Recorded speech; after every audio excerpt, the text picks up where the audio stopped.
पकड़ी तो उसने ला महल्ला वो नहीं रख सकता, उसने सेल करनी होती है।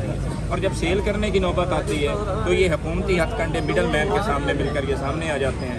और इस वक्त जो पोजीशन है कि गंदम तो मौजूद है लेकिन उसका ख़रीदार जो है वो मिडल मैन है, और मिडल मैन का जो रेट है वो हुकूमती रेट से बहुत कम है। तो हमारी जो इस्तदा है, ये प्रोटेस्ट है, ये एहतजाज है, ये रोना धोना है, वो इसके लिए है कि कम अज़ कम जो हुकूमत ने अनाउंस किया है जो रेट, हमारी गंदम उस रेट पर उठाई जाए, हमें बारदाना दिया जाए और हमारे से वो गंदम खरीदी जाए।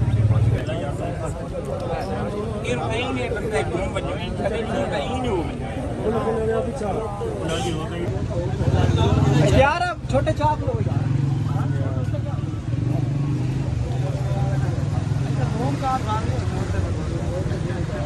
शेर हो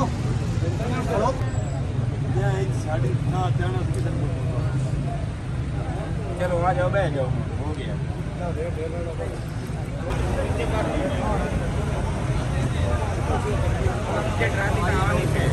ट्रैफिक